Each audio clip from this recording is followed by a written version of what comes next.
Well, this morning, and here it goes. So apparently, my hood struts have decided to go out on me. So that's the first thing I came out to this morning, is the hood down. The other thing I noticed is I do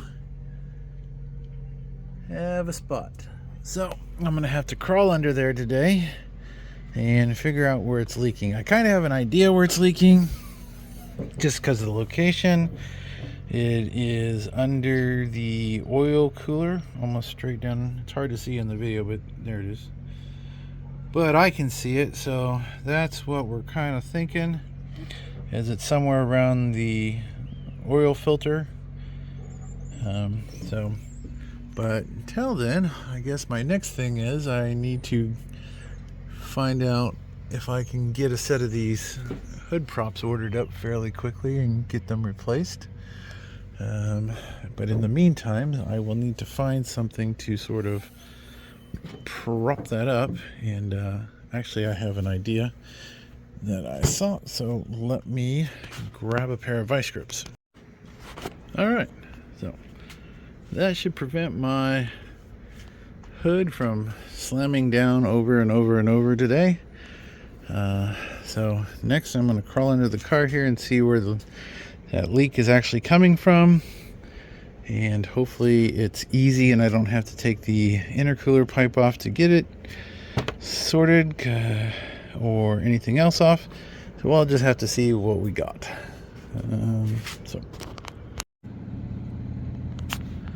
Alright, so definitely engine oil. My orange pipe is dry. I don't see anything back that way, and I don't see anything on the bottom of the oil filter itself. I'm going to say it's that. So, looks like this fitting here might be just a little loose. So hopefully I can get up there with a tool, because if not, I'm going to have to take the pipe out of the way, which after all that work to get it fitted in there correctly, I don't want to have to do. So hopefully this isn't that bad. I don't see, I'm kind of feeling along here. It's definitely up here, so it's got to be this. I'm hoping it's not this one that goes into the sandwich plate. The other one's dry. I don't see anything up there, so it definitely was dripping. It's weird though, because where the drip is, I would think it was over here from it just going straight up. So I don't feel anything on the line, and I don't feel anything on the top of the sandwich plate. So it's not the sandwich plate to the block, it's not the oil filter to the sandwich plate. It is definitely one of these fittings. So let me get on that. But that's the only thing I have on the ground this morning, so pretty happy with that. I can live with that. Like I said, I did yesterday, I did run it to temperature twice, let it cool off in the middle, and then heat back up. So that is most likely why we had our leak overnight, is it cooled off whatever was loosened up from that happened.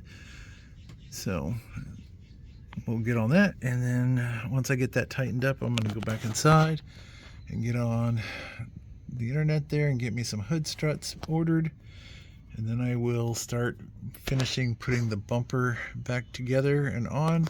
I'm kind of contemplating whether or not to put the fender liner back on and just take the other one off. I'm really leaning forward to taking them off just so that they're frickin' out of the way.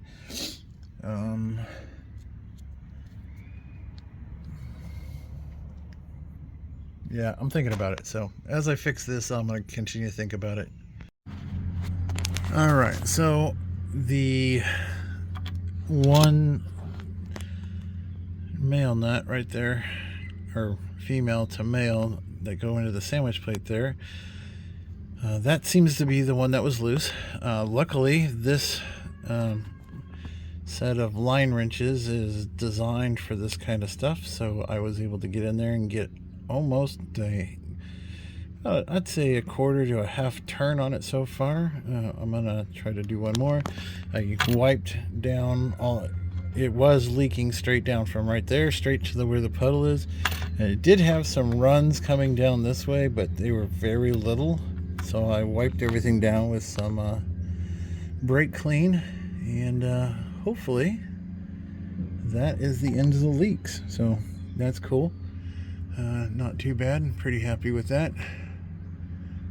No leaks would have been prime, but you know, sometimes you think you got something tight and it's just not as tight as you thought it was. All right, so let me finish tightening that up, and then I will get the parts ordered, and then I can get back out here and start doing some work.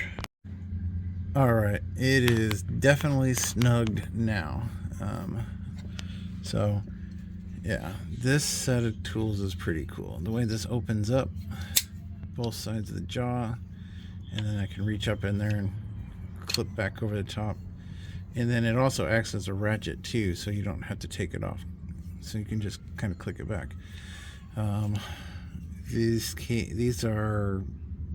from the military. They're some sort of military grade line wrench, and they're really cool. I really hope I can find another set of them that aren't too expensive to replace the few pieces that I've placed over the years and broke, but godsend, because my regular full-size one will not fit up between those two. So all right, on to ordering parts and then back out to get stuff started. And it's going to be another warm day, and so I'll have to take a break during that time, but then come back out later. But we'll get on this. All right, so I got the hood struts ordered. It's weird because they're marked left and right.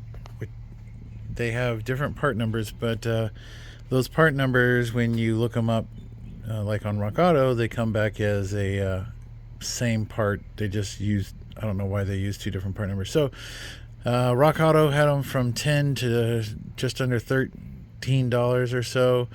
But then with shipping, they were going to be a little bit more expensive. I found them on Amazon for $16 with the free shipping a piece. Yeah, that's a piece. They also had a set that was $45. I'm not paying $45 for hood struts. So I went ahead and ordered them. They'll be here over the weekend. But I also looked up the line wrenches. There's a part number that sort of can read on one side. It's actually a Proto or a Right tool. Both apparently make the same. I think they're the same company, but they range from 150 up to about 230. I'll put a link or a picture of it in the here in the video so you can see them. But they're pretty handy. I also found out it looks like I should be able to just order up the few that I'm missing. They are about $25 a piece, so I think I'm missing two. Right now I have 3 holes, but I believe the other one's floating around here somewhere. So once I figure out how many I need, I'll get online and figure out which ones I need to order, save myself buying a whole set. But yeah, so I'm gonna go ahead and start bolting the front end back on. I ordered some 2-inch or 1/2-inch D-rings that I'll be using to connect the lower part of the bumper to the upper. So I'm going to get that sorted out. Those will be here today or tomorrow, I can't remember. So once I get that set up, we will see what's next. All right, so I got my 410s back in, and I got these guys back in their holes. It's nice because I can reach underneath and push the little bracket that goes into back up against the plastic here, and makes everything go back together good. When I was pushing this one in, one of the little fingers on the bottom broke. I do have a replacement kit for all these plastic things, but I was happened to notice that I did fill that all the way to the fill line last night before I finished up, and it did suck down. So there was a little bit of air left in the system, but that's good. we'll let it do its thing. So yeah, so I'm waiting for parts to finish this up. So I'm gonna go ahead, and there is a 10 mil that goes right here under the fender. If I don't put the liner back in, I'm going to go ahead and put that 10 mil back in. It just helps keep this fender sort of lined up. Like I said, once I get those struts in, this will pull this up, so that should be all right. But I'm really contemplating pulling this other fender liner out. Just don't seem like I need it for what I'm doing. I mean, if this was going to be a street car all the time, you don't want to get all that dirt and crud up there, I'd probably put it back. I mean, it really just basically covers up these holes. So yeah, I'm thinking about it. It's really convenient when it's not in the way, so you can get to everything. But again, it's only what, 3 clips to actually get it apart. Oh, we'll see. So I do need to figure out the air filter. Last night I just left it here. I forgot to take it inside and cut it up. So I think I will do that while I'm waiting. I still need to make a bracket to hold the line so it doesn't flex and rub against the body. So I'll be doing that here shortly. And it looks like to do the studs, I do have to pull the hub. So I'm gonna have to see if my puller will get that off. If not, I'll either have to go rent one or go buy one. So we'll have to see. All right, this is the lip I was talking about right here, this inner lip. So I'm just gonna go trim that off with a piece of a razor blade, and then it should fit better. Alright, so I trimmed it up and I still can't get it, but what I did do is cut my finger pretty good. It's so deep in there that it's hard to reach with the razor blade and get any kind of leverage. So my next choice of action will be this is, I guess that's 2 3/4. I don't know if there's another part number on here. So this is 2 3/4. I'm assuming that's the opening. I do not see any other part numbers on there. It's funny, this has big AEM written all over it, and then it says K&N right there. So this is just a standard K&N filter. But I believe that's a 7-inch. I measured it out. So I'm going to look to see if I can find a 5-inch, and I'll just buy that and stick in there. So I'm going to do that. And now that it's starting to warm up again, and I've kind of got to the point where there's not a whole lot I can do until some parts come in, at least on this part. So I'm gonna order that, and I'm gonna do some reading up on pulling these hub bearings. Hopefully I don't have to take the whole assembly apart to do it. I can just pull the brake off and push the axle shaft back, and I should hopefully be able to pull it out of there. We will see. So I'm going to do that real quick, and maybe I'll get those lugs switched out today. All right, well, after doing a bit of reading, it is what I had originally thought. I had taken this apart once before to look to see if I could get these out without having to take the whole hub apart, and that is not going to happen. So I guess I'm going to go ahead and get the brakes off, get the rotor out of here, get this nut off so I can get that shaft out of there. I may not have to pull the shaft out, but I'll at least need to get the nut off so I can get the hub out. So hopefully this doesn't turn into a big mess, and then I can press these out, put in the new ones. By pressing, I mean I'm going to smack the shit out of them with a big hammer. Then I'll put the new ones back in and go from there. So that's a little bit of a project that we're going to be on today, and at least I can get that all finished up, and then we'll worry about getting the front end done. I am going to go ahead and pull the inner fender liner out here on the passenger side and put it with the other one, and put them on the shelf back there with all my other stock parts, and just leave it without the fender liner. I just don't see a reason to have it in there, because if you hit anything with the front bumper, these two lower things, the little push pins, pop out, and then you hit this and then it pulls your whole front end apart. So, and that's the last thing we need on the track, is to have this detonate. So we're gonna go ahead and get rid of that.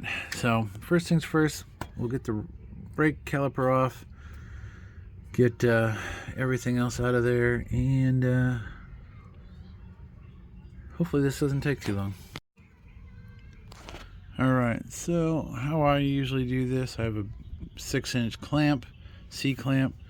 I just put it on the top of the bolt back there where the brake line goes through, and then slowly just kind of tighten it up, and you can already see I already got a gap started, so this will pull apart real nice and easy.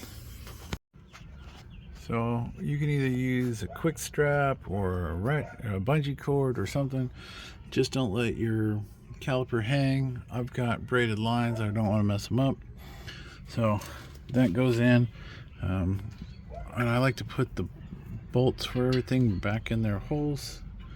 That way, if I lose one part, I lose everything. It makes life easier. So, alright, get in there. There we go. It may be time to do brakes as well. I'll know more here in a second. I don't know where this green stuff is. I think that was the no squeak stuff that I put on last time. But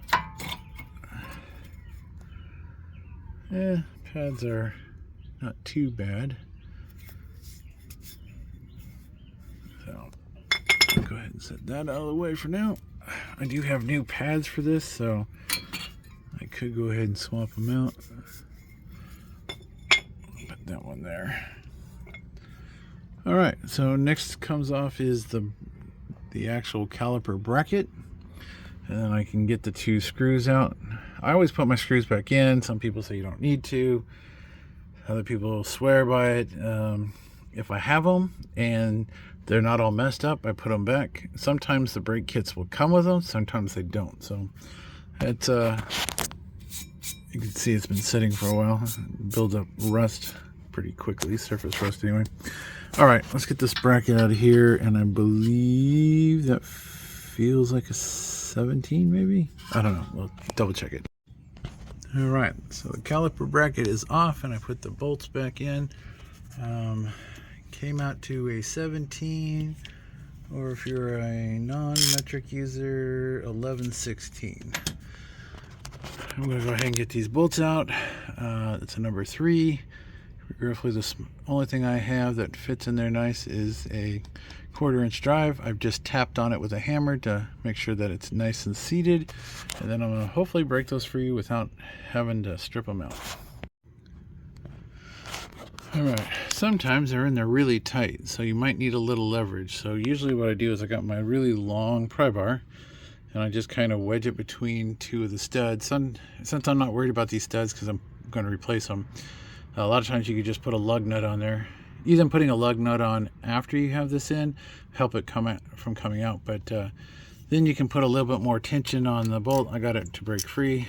I did kind of tap around the area to give it a kind of hopefully break it free, and then I tapped in the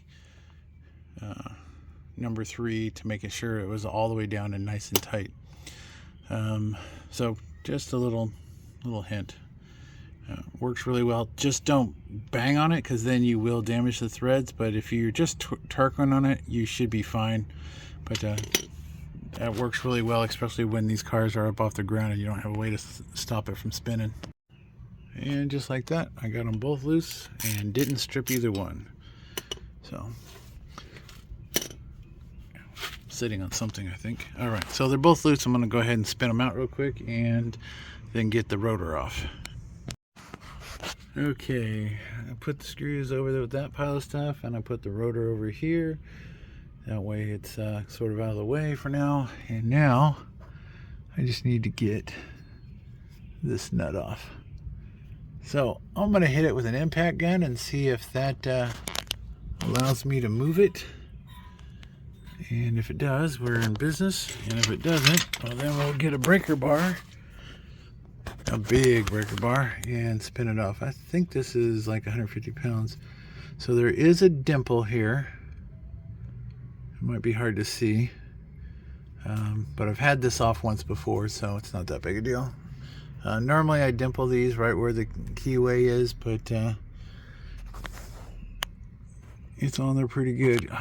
It just is a bummer they did not make it so you could replace these studs without having to fully disassemble this.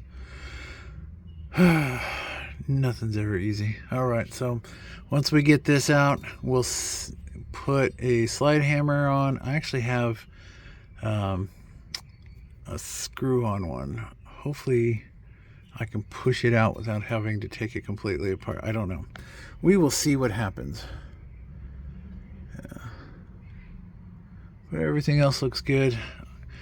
I was thinking about replacing the bearing while I was in here, but I think I'm just gonna let it be for now. I don't see any wear on the boots, so we're good there. Eventually I want to upgrade these lower control arms to the one that KTM tuners has on their website with the stiffer bushing bearing, whatever you want to call it, up there. That will help make the front end feel a little bit better as well. So we'll see. But yeah, let's get this off. This is, shit, I can't remember what size that is. 22, 24. I'll have to get my set out. Well, I was partially right. I had 22, and it's a 32, so that fits on there nice and tight. We're gonna try and knock it off with the air gun. If it doesn't work, then I'll get a breaker bar and break it free. All right, so I got the CV shaft pushed back so it's out of the way. I need something to make this tighter. These lugs don't thread all the way down, neither do my stock ones. So I need some spacer or something pushed behind here. And then I can use the slide hammer. I just use the threaded end to push that through, and then the slide hammer will thread into this bracket, and I can use it to yank the hub bearing out, hopefully. But I need to get it tight first, so let me hunt down some spacers. So I've been whacking at this for a little bit. I don't know if it's moved at all. It's hard to tell. But as I've been thinking about this, the car's got 82,000 miles. I may go ahead and replace the bearing and the CVs.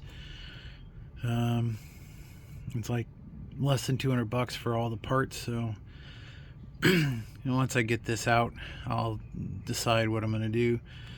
But probably wouldn't be a bad idea to change it. I mean, I've been driving this car pretty hard since I got it, and since I'm going to have it all the way apart, it might be a good idea to flush the transmission at the same time. So I'm thinking about it. So I'm going to go ahead and see if I can get this bearing out, or I'll get the hub out and then see what the bearing looks like. But the bearing's only like $14, and the axle shaft's like 67 or 63 per side, so it's not really that expensive, and it would be cheap insurance just to make sure that I don't have problems down the road. So I'm thinking about it, and we'll go ahead and finish getting this thing apart. Well, that sort of answers that question. The bearing came apart. It stuck on the end of the spline there. So it looks like I have a choice. I can buy a new hub for $14 and a bearing for $12 and an axle shaft for $63, and then I'll need a seal as well. Yep, that's what we're gonna do, because if not, then I gotta cut that off and hopefully not mar the surface. So it was kind of a bear to get out of there. So we are going to go ahead, tear it down, get this apart. Won't bother putting the new studs in here. I'll just order 2 new hubs. So that's kind of sucky. Yeah, it was kind of a bear to get out, and then it started getting wiggly, and then all of a sudden it came out like that. Yeah. Alright, well, probably do anyway, and I'll flush the transmission. So, alright, so I'm going to order up some parts, and probably move on to the fuel line and some of the other things I can do while I'm waiting for parts. It should only be a few days for this stuff to come in.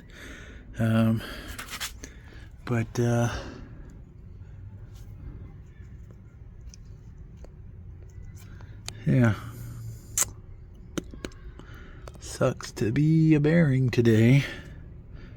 Oh yeah, the snap ring or whatever it was that held the 2 together. There's a big S.